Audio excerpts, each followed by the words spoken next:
जय हिंद, वंदे मातरम, जय जगत।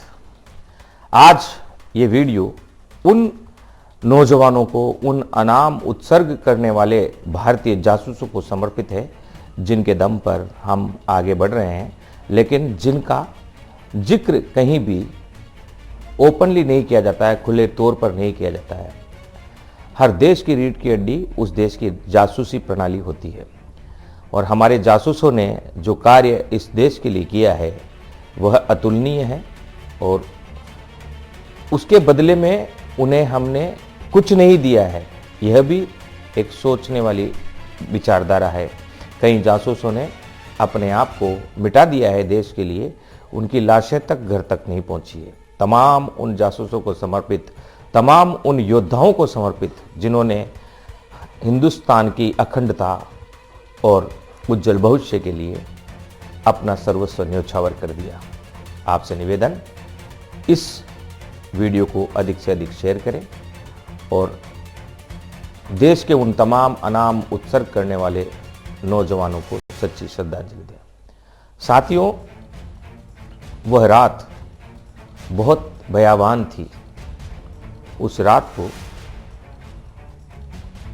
हजारों लोगों की पाकिस्तानी टुकड़ी की छावनी और उसके चारों ओर हाई फ्रीक्वेंसी के ट्रांसमीटर लगाने का कार्य 5 सिग्नल कोर के नौजवानों को दिया गया। उन नौजवानों की जिम्मेदारी में बहुत महत्वपूर्ण कार्य था। बांग्लादेश और भारत के, जो अभी बांग्लादेश है और उस समय जो पाकिस्तान था, बांग्लादेश और भारत की सीमा के नज़दीक यह पाकिस्तानी टुकड़ी और सुसज्जित पूर्ण तरीके से हथियार से लैस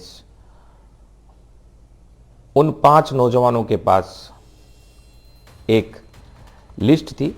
उस लिस्ट में भारत की अग्रिम पंक्ति के जासूसों ने तैयार की हुई वह प्लानिंग उनको सौंपी थी, जिसके जरिए पाकिस्तान के ट्रांसमीटर को फेल करना और उस ट्रांसमीटर के जगह पर हाई फ्रीक्वेंसी के ट्रांसमीटर को लगाना। यह उन 5 सिग्नल कोर के नौजवानों के जिम्मेदारी में दी गई महत्वपूर्ण कार्य प्रणाली थी। ट्रांसमीटर के बारे में मैं कहता चलूं, आप सीधी भाषा में मैं आपको समझा देता हूं।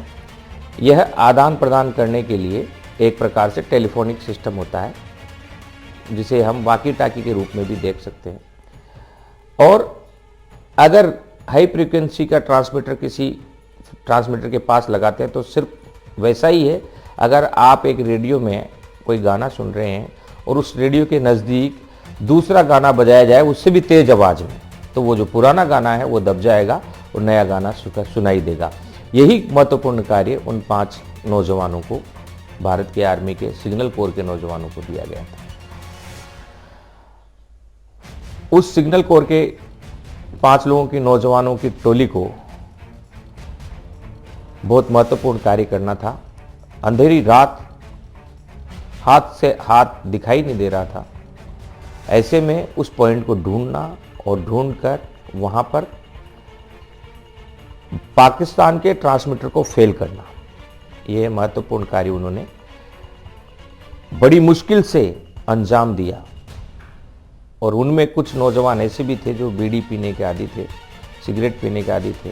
तलब थी लेकिन नहीं पी सकते थे, क्योंकि अगर कहीं भी थोड़ी सी चिंगारी दिखी तो गोली चिंगारी पर सीधी आती, क्योंकि आसपास सारे ही जगहों पर पाकिस्तान के सुरक्षा दल के नौजवान, उनकी आर्मी के लोग बंदूक ताने खड़े थे, कहीं भी कोई गड़बड़ हो तो गोली मार दें।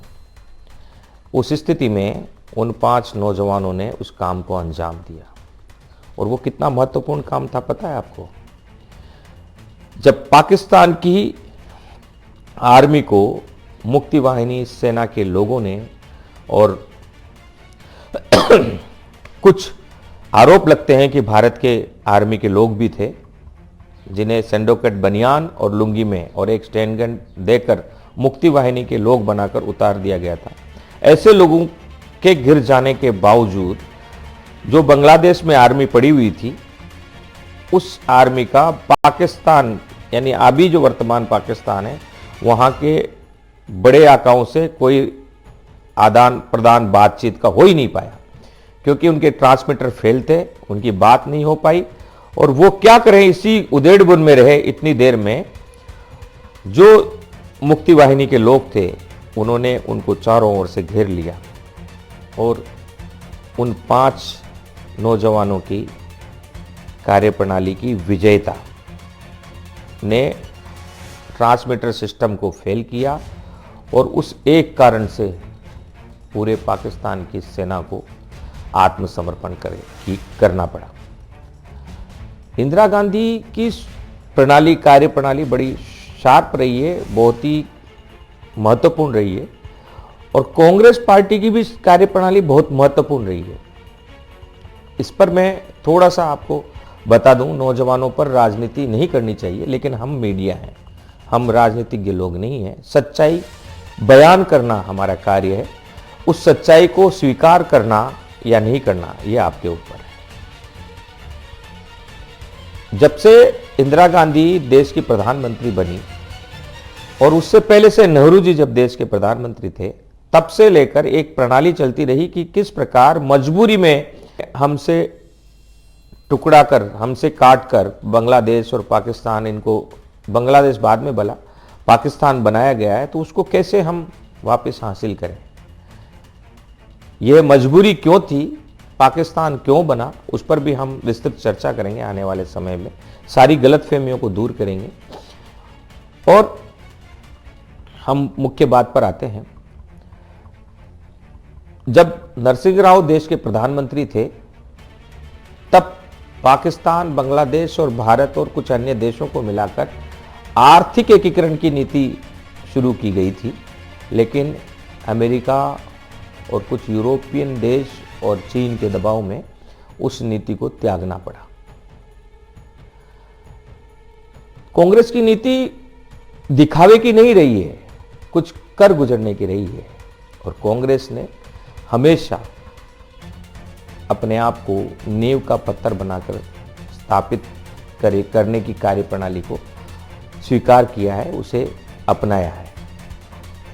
साथियों, उन 5 नौजवानों को आज आप भी नहीं जानते और शायद कोई जानता भी नहीं है, कहीं जिक्र भी नहीं होता है, लेकिन गांधी टीवी पहली बार उन 5 जासूसों के बारे में जिक्र कर रहा है, जिनकी वजह से हमारे दुश्मन देश पाकिस्तान के 2 टुकड़े किए गए।